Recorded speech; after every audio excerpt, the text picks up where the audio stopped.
Bonjour à toutes et à tous et bienvenue au Cryptos Technical Briefing, chers amis, ravi de vous retrouver mardi 11 août 2026, alors que le cours du Bitcoin continue de répéter son schéma cyclique du précédent bear market, les mois de juillet, août 2022, alors que, et regardez le graphique ici qui se trouve sur mon écran, derrière mon superbe ultra wide sur lequel je vais passer dans un instant, toutes ces barres rouges là sur le graphique du Bitcoin correspondent à ce que fit Bitcoin dans le passé, lorsqu'il arriva, le T est de trop, lorsqu'il se présenta dans cette période, mi-août, allez, parfois fin août. Vous allez voir, c'est passionnant.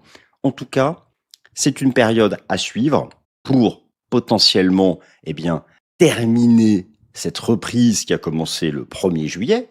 Alors certains pensent que le 1er juillet, c'est la fin du bear market. Moi, vous savez que je pense que pour un certain nombre de raisons cycliques, temporelles, c'est trop short et qu'il manque cette dernière phase de faiblesse. Et justement, à partir du 13-14 août, on va rentrer dans cette période où peut-être cela pourrait se produire en cette semaine ultra chargée. Enfin, ultra chargée, j'exagère. Et parfois, il ne faut pas trop exagérer, parce que lorsqu'on exagère trop, lorsqu'on utilise comme ça des mots qui sont trop forts, des adjectifs qui sont trop forts, des adverbes qui sont trop forts, des expressions qui sont trop fortes, elles perdent de leur valeur. C'est une semaine chargée sur le plan des fondamentaux. Pourquoi? Parce que déjà, bien sûr, toute l'actualité géopolitique, le prix du pétrole, le prix du gallon, la navigation au sein du détroit d'Ormuz, donc les perspectives de politique monétaire de la Réserve fédérale, mais c'est une semaine chargée parce que vous avez des mises à jour de l'inflation américaine, l'inflation CPI, l'inflation PPI, et comme la Fed reste data dependent, ça va avoir un impact sur les taux, sur le dollar. Bon, sur le marché action qui, lui, a encore fait de nouveaux records, le marché action US, mais aussi le marché action européen. Bitcoin, lui, complètement déconnecté, il suit son propre cycle. Vous connaissez la chanson. Pour le Clarity Act, j'en redis un mot, pour ceux qui ne m'ont pas suivi depuis la semaine dernière. Donc, oui, la session législative est terminée aux States, au Sénat US, ils sont tous partis. Ça reprend le lundi 14 août. Et la bonne nouvelle, pour ceux qui ne savent pas, c'est que le mardi 15 août est inscrit à l'agenda. Donc le mardi 15 septembre, pardon, le mardi 15 septembre, je me reprends, le mardi 15 septembre est inscrit à l'agenda du Sénat US à un vote de clôture des débats sur le fameux Clarity Act. Et bien sûr, là, même s'il n'y a plus de session législative aux States, ça négocie encore pour arriver à un texte qui permettrait d'obtenir les 60 voix nécessaires, donc quelques sénateurs démocrates en plus des 53 républicains. Ce serait pas mal d'ailleurs qu'il y ait un vote favorable le mardi 15 septembre, parce qu'on serait pile poil dans les métriques moyennes de durée habituelle de bear market. Donc voilà, si ça pouvait être le bon moment. Imaginez, je sais pas, si là, justement, en accord avec ce qu'on observe en général à partir de la mi-août, il y a ce dernier moment de faiblesse. Alors, sur l'ancien bear market, par exemple, en 2022, ça avait vraiment commencé. Le point haut avait été fait vers le 15-16 août, la cassure de support le 19 août, et puis on était parti pour le dernier mouvement de faiblesse. Alors, est-ce que nous, on va avoir un dernier mouvement de faiblesse entre 15-20 août et 15 septembre, et que 15 septembre, vote favorable du Clarity Act, ça y est, le bear est terminé, boum, ça repart. On va suivre ça, ça va être passionnant. Donc, dans cette nouvelle édition du CTB, je vais commencer par vous faire un point sur les temps forts fondamentaux de la semaine et bien sûr illustrer tout ça. S&P 500 qui a fait de nouveaux records jusqu'au petit aller, on va reparler techniques, on va reparler valorisation. Je vous fais un point sur la tech US, sur sa valorisation, sur les semi-conducteurs, sur l'action SpaceX qui essaie de trouver un bottom après avoir corrigé de 60% depuis son introduction en bourse. Le message du dollar américain, le fameux M2. Ensuite, j'ai commencé à le faire la semaine dernière, donc mes comparaisons cycliques de bear market, semaine après semaine, j'actualise ça en multicritères, en comparant au bear market du passé et en faisant une translation avec les dates de notre époque actuelle. Donc ça, vous connaissez mon tableau de comparaison, je l'ai mis à jour, vous allez voir, donc c'est passionnant, on va voir où est-ce que nous en sommes. Le graphique qui est ici sous vos yeux, que je vais vous présenter avec un gros focus sur cette période, justement, mi-août, qu'est-ce qui se passe, 13, 14, 15, 16 ou 19 août. Bon, en général, c'est une période où on peut avoir un top important à suivre. En tout cas, non mais c'est statistique, hein, c'est pas juste tracer des traits, se dire non, en général, il se passe quelque chose. Pas tout le temps, mais dans les bear markets, en tout cas, ça a souvent été quelque chose d'important autour de mi-août. Donc, je vais vous montrer tout ça. Je refais un point sur mes 3 Magic Indicators pour le bottom final. Et je vais vous parler de XRP, de FET et de ETH. Pour quelle raison? parce que vous me les avez demandés dans les commentaires et je vous en remercie. Et je vous invite à nouveau à laisser plein de noms d'alt dans les commentaires et je prends les 2 plus demandés, les 2 qui sont le plus demandés et j'en parlerai donc la semaine prochaine. Merci à toutes et à tous. On attaque cette nouvelle édition du Cryptos Technical Briefing. Chers amis, j'ai une offre exceptionnelle qui est valable jusqu'au 31 août prochain, le 31 août 2026. Alors accordez-moi votre attention.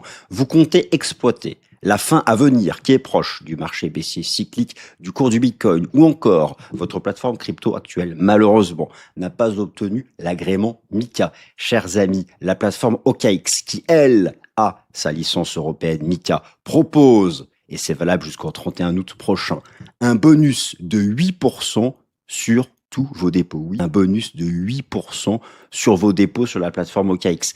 C'est pas un rendement annuel garanti, c'est pas un gain sur vos investissements. Je vous donne un exemple. Vous déposez 1000 euros, boum, 80 euros de bonus.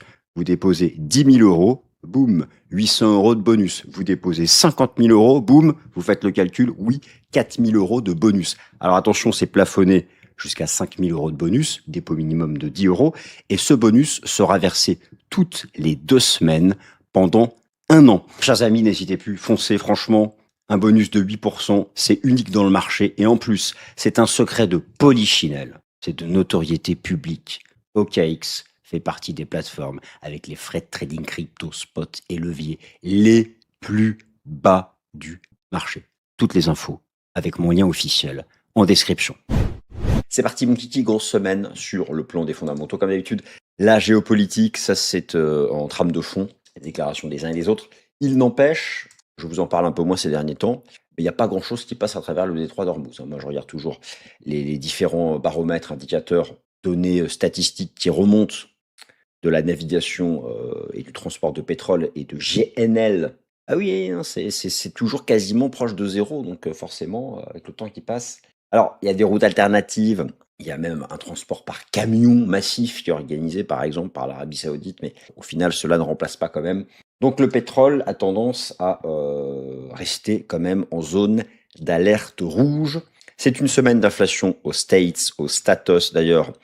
Alors, si je fais la synthèse des statistiques de l'emploi, de l'inflation qui sont tombées aux États-Unis d'Amérique depuis une dizaine de jours, vous pouvez noter que grosso modo, on est toujours à équi-probabilité, une chance sur 2, d'avoir soit un statu quo, soit une hausse de taux en septembre, sachant que la fête de Kevin Warsh, et notamment Kevin Warsh, fait tout pour ne pas monter les taux, pour trouver un contexte. Mais à un moment ou à un autre, il faut des chiffres de l'inflation qui le permettent. Je vous l'ai déjà dit, la Fed, elle est data dependent. Donc tout ça va quand même compter parce que si vous voulez, nous ici, là, dans cette émission CTB, pardon. Comme j'ai d'autres émissions, je confonds parfois. Dans cette émission CTB.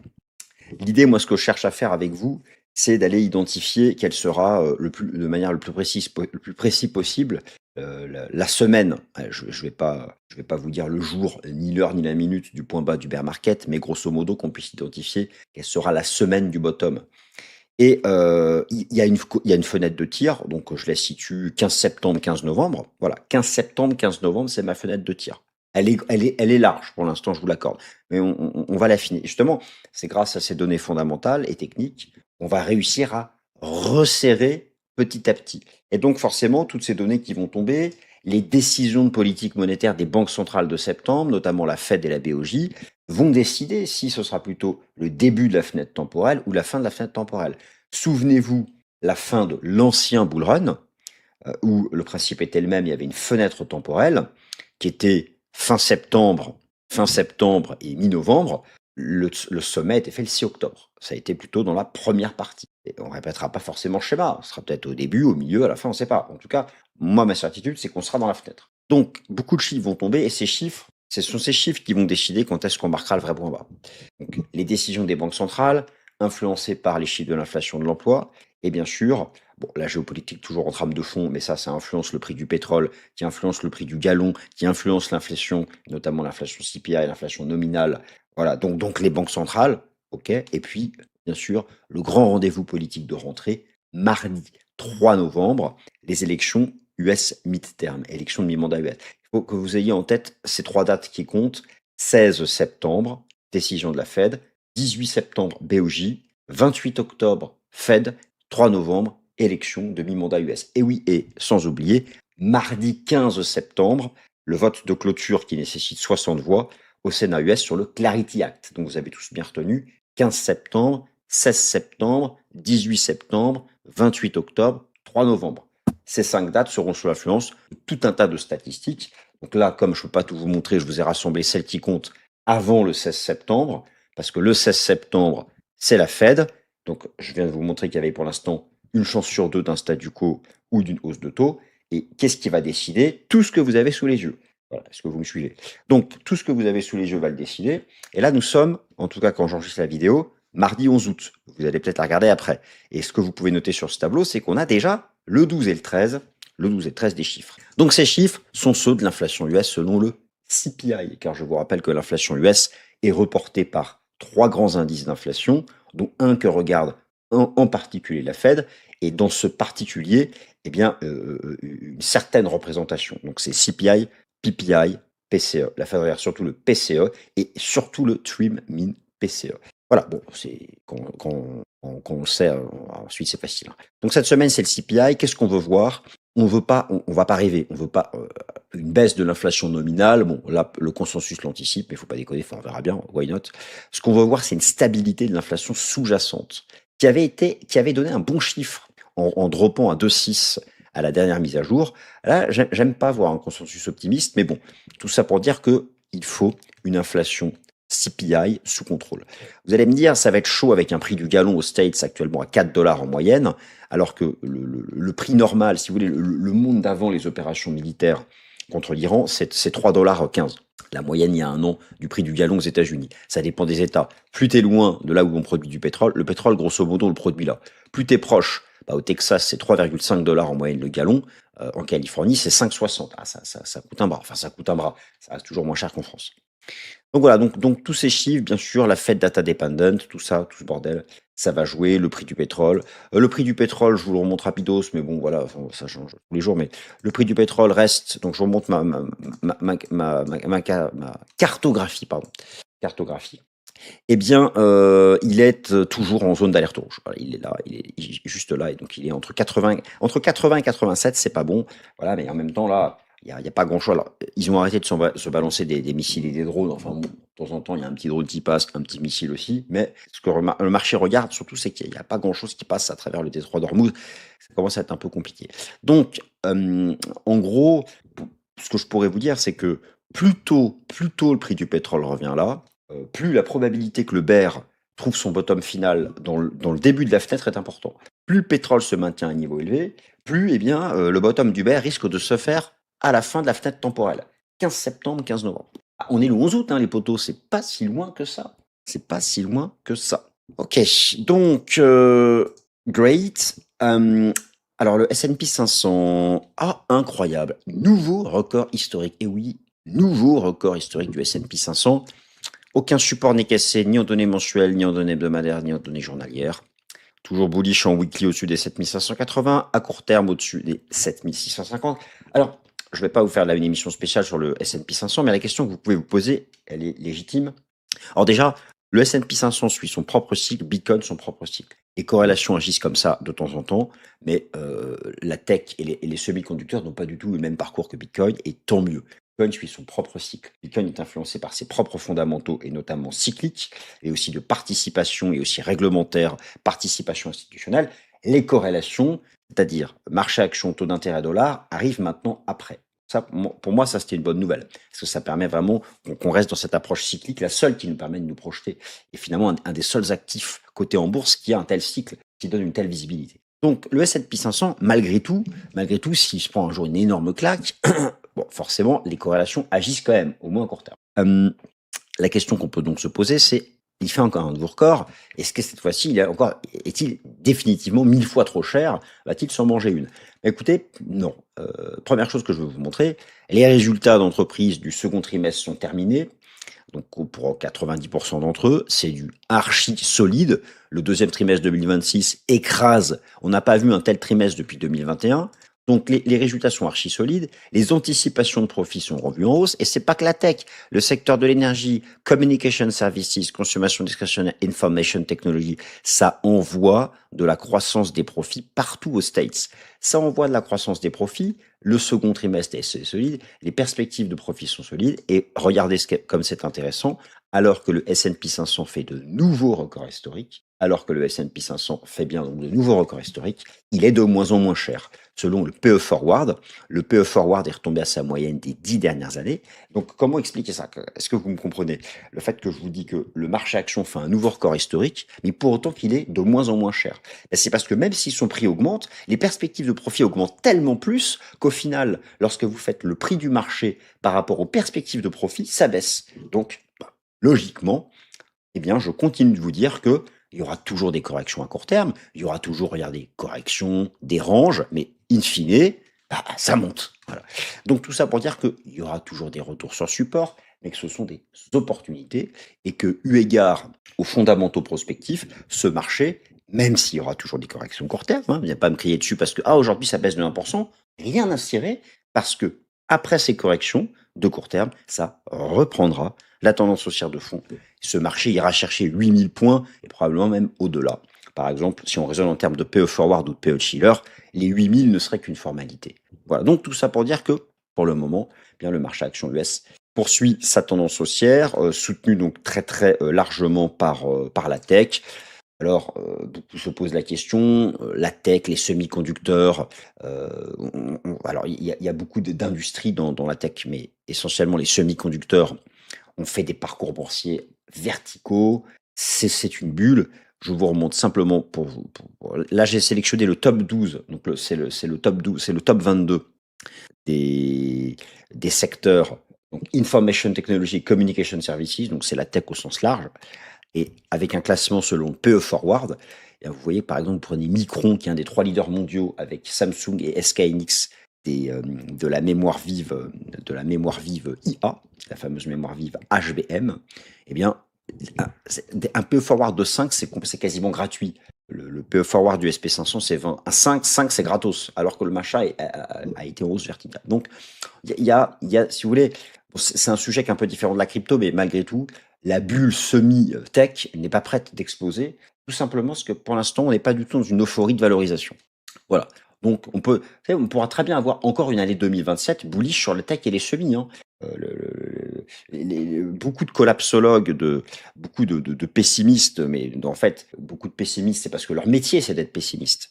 Et donc, comme ils sont pessimistes depuis 10 ans, à un moment ou à un autre, ils auront raison, parce qu'à un moment ou à un autre, on sera en haut de cycle, en haute valorisation, etc. Eux viendront vous dire, ah bah je vous l'avais dit, ça allait s'effondrer. Ouais, mais mec, ça fait 10 ans que ça monte.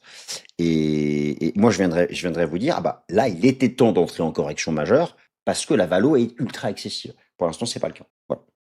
Ces deux approches, vous savez, il y a des permaboules, des permabères et des pragmatiques réalistes méthodologiques. Moi, je suis pas permaboule. Hein. Regardez, hein, sur Bitcoin, ça fait quand même des mois que je vous dis, on est en bear market, le machin a droppé. Moi, je suis pragmatique, réaliste et méthodologique. Voilà, donc je suis pas permaboule sur le S&P 500. Je vous dis qu'il continuera de monter tant que sa valorisation n'est pas excessive. Et bien sûr, s'il y a une troisième guerre mondiale, il arrêtera de monter. D'accord? Les chocs exceptionnels, les signaux noirs, etc. Ça, bah oui, forcément. Mais bon, si le boulot d'un pessimiste, c'est de se lever chaque matin et de prier, ah, j'espère qu'il y a un choc mondial, que le marché s'effondre, ça c'est, tout le monde peut le faire, c'est super facile. Ok. Donc, dollar US, liquidité. Le dollar américain, ça, je vous le montre souvent si vous me suivez, parce que vous savez que une des constantes des précédents bear markets, c'était que ces bear markets s'accompagnaient d'un breakout bullish du dollar US, donc des bear markets Bitcoin, du fait des corrélations. Mais comme là, les corrélations agissent de moins en moins, mais malgré tout, sur ce bear market, il n'y a pas eu de breakout haussier. Et donc là, c'est vrai que je regardais ce qui s'était passé ici en août 2018 ou en novembre 2021. Et là, avec le rejet récent du dollar, il n'y a pas eu le breakout. Donc, voilà. Mais ça va dépendre aussi beaucoup de ce que fera la Fed, donc du prix du pétrole, donc de la géopolitique, etc., etc. Mais voilà, somme toute, donc le dollar reste sous résistance. Et la conséquence de tout ça, c'est que la liquidité mondiale M2 étant en fait la liquidité de tous les pays, mais donc pour pouvoir comparer ce qui est comparable, il faut tout convertir en dollars. La valeur du dollar joue. Eh bien, ça permet au M2 de faire de nouveaux records. Et moi, j'aime beaucoup le fait que, là, regardez, on a un M2 qui pousse jusqu'à la mi-août. Et donc, le M2 nous dit toujours qu'on a un dernier drop jusqu'à mi-septembre. Et alors, si on a vraiment un dernier drop jusqu'à mi-septembre, bah, c'est que ça, on viendrait quasiment coller. Rappelez-vous, la durée moyenne d'un bear market, c'est 365 jours. Ça peut être un peu moins, un peu plus. Si on arrive mi-septembre, bah, on est à 350. Ça serait pas mal, franchement. Alors, et mi-septembre, c'est le début de 9 fenêtres. Voilà, mais ce sera peut-être après. Hein, attention, hein, le M2, vous savez, ça marche dans 3 cas sur 4. Un quart du temps, ça marche pas. Attention, hein, plusieurs outils. Tout ce qu'on sait pour l'instant, enfin, ce que moi je pense savoir, c'est. Alors, après, il y a ceux qui disent, il y a ceux qui pensent que non, non, le bear est déjà fini. Il y a ceux qui disent que ça y est, le bear est fini depuis le 1er juillet, la divergence, etc. C'est un bear market qui serait terminé le mercredi 1er juillet serait un bear market extrêmement court. Extrêmement court. Je crois autour de. C'était. Bah, attendez, on peut le refaire. On peut le refaire. Hello, ma durée du bear. Voilà. J'arrive sur les autres trucs. Décidément, voilà.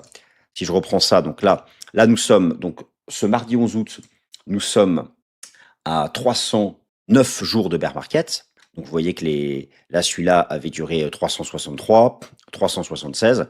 On est à 309. Et donc, si moi je reviens au 1er juillet, ça faisait 267. Bon, alors, moi je vous disais que j'étais ni permaboule, ni permabère. Ça c'est vrai. Par contre, je suis quand même un optimiste. Hein. Voilà. Donc, on peut me mettre dans la catégorie des optimistes, pas des pessimistes. Moi, je me lève chaque matin, j'ai à la patate, je suis hyper heureux, j'adore ce qui va se passer dans ma journée, et voilà. J'ai pas du tout besoin de malheur pour être heureux. Non, mais je dis ça, ça peut vous faire marrer, mais il y a beaucoup de gens, et scannez un peu votre entourage, je suis sûr que tout le monde peut me citer une personne qui a besoin d'un malheur ou d'un malheur d'un autre pour lui-même être heureux. Voilà, mais moi je suis pas comme ça. Donc tout ça pour dire que même moi qui suis dans la case des optimistes, 267 jours pour un bear, donc mercredi 1er juillet, un bottom à 57 750 dollars. Donc mercredi 1er juillet, un bottom à 357 000, à 550, à 57 500 dollars. 267 jours, c'est un peu short. C'est trop court. Après, c'est peut-être ça que le piège du marché. Donc, moi, vous connaissez mon truc. J'étais pour la reprise de juillet. Maintenant, ce que je sais, c'est que sur août-septembre, il peut se passer un truc. Je suis pas pour un effondrement à 40K. Hein. Je suis pour qu'on marque un dernier bottom, ou peut-être qu'on vienne retester plus bas. En tout cas, un moment ou un autre, d'ici fin septembre, qu'on revienne un peu par ici. Voilà, dans cette espèce d'ailleurs, dans cette espèce de compression en wedge. D'ailleurs, j'aime bien parce que on avait à peu près, là je suis en log, hein, on avait à peu près donc là une pattern assez similaire sur la fin de l'ancien bear market. Voilà, donc alors on n'est pas loin, c'est cool les poteaux. Hein, vous voyez, la petite fichette jaune là, la petite fichette jaune de DCA après 3 ans de hausse, fichette jaune 3 ans de hausse, fichette jaune 3 ans de hausse. Elle arrive, elle y est presque, mais on n'y est pas encore. On n'y est pas encore. Donc voilà, moi je pense qu'il manque c'est un dernier bottom. Voilà. Venez pas me gueuler dessus si on n'a pas le dernier bottom et que j'ai eu tort. Hein. Je vous garantis rien, j'ai mon analyse. Voilà. Et moi-même, j'ai déjà commencé à rentrer dans le marché, dans un certain nombre d'altes. Hein. Donc attention, hein. Je suis pas le mec qui dit attendez la semaine pile poil précise de la fin du bear pour payer. Il y a des altes qui n'ont rien à secouer de Bitcoin, hein, qui ont des structures complètement différentes. Voilà. Donc, voilà. Donc, moi, je trouve ça propre, ces compressions. Vous voyez qu'on va, à un moment ou un autre, on va arriver sur la partie finale, voilà. Et puis, c'est cool. Et puis, c'est cool.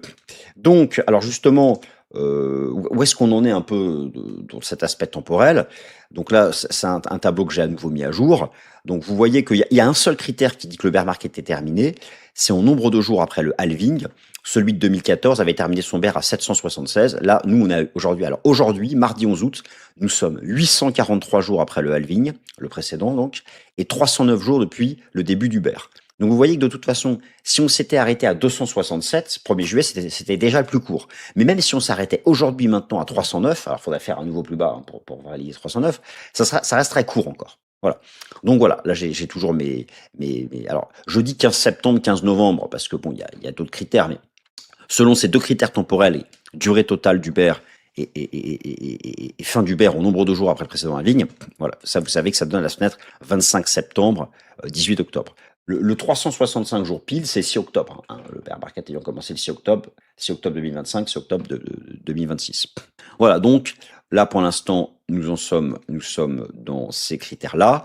Là, je vous montre ce graphique qui aligne les cycles en tenant compte de la durée absolue, donc en nombre de jours du bear market. Et vous voyez donc, mais c'est ce que je viens de vous montrer avec mon tableau, hein, c'est voilà, tout ce que je viens de vous montrer là, 406, 363, 376, durée totale du bear, bah voilà. Vous voyez, c'est ici, donc, hein, 366, 373, 406. Donc, c'est par là. Nous, on est là. Là, on est à 309. Donc, vous voyez qu'il manquerait encore ce fameux dernier bottom. Et puis, alors, derrière, regardez, hein, tous les, voilà, tout repart. Tout repart. Tout repart derrière. Donc, hein, c'est pas non plus, voilà.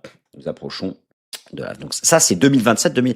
Tout ça, tout ce bordel-là, c'est ce qui nous attend pour 2027, 2028, 2029. Ça va être sympa. 2027, 2028, 2029. Ma foi, ça sera sympathique. D'ailleurs, regardez, là, je vous montre les, je me suis amusé à regarder donc les différents mois d'août et les dates qui comptaient, les dates où on commençait les derniers drops. Donc là, mercredi 13 août, on a commencé un drop. Samedi 24 août, dimanche 13 août, samedi 13 août. D'ailleurs, là, je compare vraiment à l'ancien bear market. Voilà. Samedi, et ensuite, on a fait le dernier bear, samedi 13 août. Alors là, nous, on est le 11 août. Voilà. Alors là encore le 13 août. Là, le 24. Là, c'était le 13 revient souvent. 13 août 2025, début du drop. 13 août 2023, début du drop. 13 août 2022, début du drop. 16 août 2020. 15 août 2019. 2 août 2018. Là, l'ancien, ce verre-là, ça avait été carrément début du mois d'août. Bon. Mois d'août, septembre, vous savez de toute façon que la saisonnalité n'est pas top. Et souvent, ça peut être donc le début d'une phase de dernier bear. Alors, ce sera peut-être. Certains me disent, mais sinon, ce sera le piège, tu verras. Peut-être, on verra. Tout ce que je dis, c'est qu'il va falloir être prudent. Voilà, il va falloir être prudent parce qu'on va rentrer dans cette phase-là de voilà. Donc ça, c'est le coût de production moyen par Bitcoin. Bah voilà, on s'accroche comme d'ailleurs la fin des anciens bears. Hein, on s'accroche, on s'y accroche. Voilà, ça je vous l'ai déjà montré 1000 fois, la phase d'accumulation finale, la couleur verte, etc.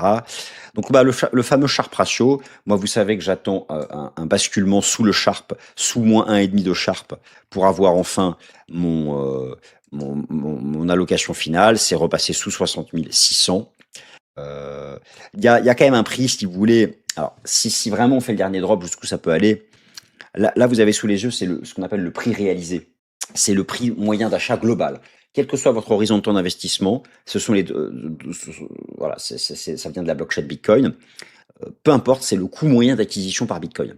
Ce qu'on sait, c'est que de bear market en bear market, on va de moins en moins profondément dessous et on y passe de moins en moins de temps. Là, on s'était carrément enfoncé dessus et on était reparti. Là, on a passé longtemps en dessous, on est reparti. Là, on est passé un peu moins longtemps en dessous, on est reparti. Et l'ancien bear market, en fait, on était collé dessus et on a basculé en dessous parce que c'était FTX, mais on n'est quasiment pas resté.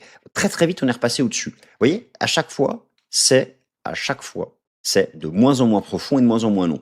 Là, ma théorie, c'est qu'on va juste aller faire une touchette dessus. Là, c'est ce qu'on avait fait à l'ancien bear et on est finalement passé en dessous avec FTX. Et il est à 54 000. Donc voilà, je suis en train de me dire que si on fait donc ce dernier drop et que j'ai bien mon Sharpe qui passe sous moins 1,5, ça pourrait être 54K. 54K d'ici donc, bah voilà, dans cette fourchette 15 septembre, 15 novembre. Quoi. Le CVDD toujours à 50K, lui il n'a pas changé, mais peut-être que lui l'attendre c'est un piège comme ce fut le piège d'attendre le terminal price. Mais par contre le prix réalisé 54K, je me dis quand même qu'à un moment ou à un autre on ira le chercher. Donc voilà. Alors entre-temps, est-ce que d'abord on remonte là on verra bien. Hein. Ça va être intéressant. Bon, il va se passer un truc entre mi-août et fin août. Il y aura le point de départ d'un truc. Et maintenant, je vous donne mon avis sur quelques alts que vous m'avez demandé. ETH, bah, rien de plus à ajouter que la semaine dernière, ETH, puisqu'en fait, bah, on est exactement ici, donc juin 2022, juin 2026. On avait fait une stabilisation après avoir retracé 76,6 de l'ancien bull. Là, 76,6 de l'ancien bull, hop, bah on fait une stabilisation dessus. Là, on a un prix qui est entre la Tenkan et la Kijun. Donc voilà, donc s'il y a vraiment le dernier drop, je pense qu'on retracera ça. Voilà, c'est de toute façon, voilà, entre 1450 et 1700, c'est une grosse zone de DCA, quoi. Entre 1450 et 1700, là, c'est donc au pire des cas, on fera ça et puis ça repartira. Mais de toute façon, on est déjà rentré dans la zone de DCA sur ETH depuis un certain temps. Vous m'avez demandé FET et XRP. On est FET et XRP. Alors, c'est intéressant. Alors, FET, c'est un jeton de l'IA. FET, c'est un jeton de l'IA. Je vous montre ici en termes de market cap. C'est toujours intéressant de raisonner en termes de market cap parce qu'avec la tokenomics, donc on n'est pas, le marché est quand même loin de son plus bas, en termes de market cap. C'est un jeton qui repartira sur le prochain cycle, ça c'est certain. Sauf qu'il faut une phase de bottomisation qui soit longue, comme on avait eu à la fin donc je vais passer en log pour vous montrer. Hein. On a besoin d'une phase de bottomisation. Par exemple, la fin de l'ancien bear, c'était cette phase de bottomisation et oh magnifique, la divergence. La divergence là, elle peut arriver. Moi, mon sentiment, c'est je vais vous montrer ici en données journalières. Regardez, on est revenu prendre la mèche ici du 10 octobre. Rappelez-vous, le 10 octobre dernier, c'était la chute de tous les jetons. Essentiellement à cause de la liquidité Binance. Je pense qu'il faut qu'on tape la mèche, qu'on passe en dessous, qu'on fasse une div weekly. Donc là, on y est presque, mais on n'a pas encore pris la mèche. Donc c'est 289 millions de dollars.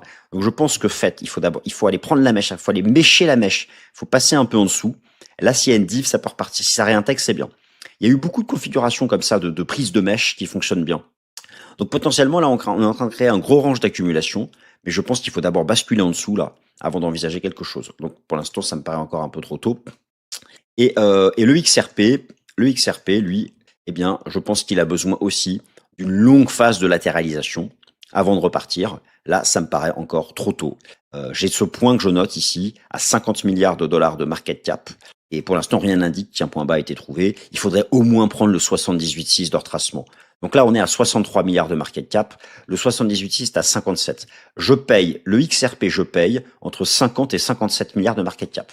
Vous avez tout sur TradingView, ce que je vous montre. Hein. Il faut mieux raisonner en termes de market cap qu'en prenant un jeton d'un exchange en particulier, c'est trompeur. La market cap, ça trompe pas et ça tient compte de la tokenomics. Donc, ça se paye, retenez, ça se paye entre 50 et 57 milliards de market cap. Là, on est à 63. Donc, si ça se paye entre 50 et 57, enfin, selon moi, et qu'on est à 63, c'est que c'est pas encore le bon timing. Ça peut correspondre effectivement à ce dernier drop que j'envisage toujours sur le BTC. Bon, écoutez les potos, on s'arrête là et on va voir un peu ce qui se passe entre le 13 et le 20 août. Voilà, à partir de la mi-août, ça commence à être un peu touchy, donc on verra bien. Merci à toutes et à tous de votre attention.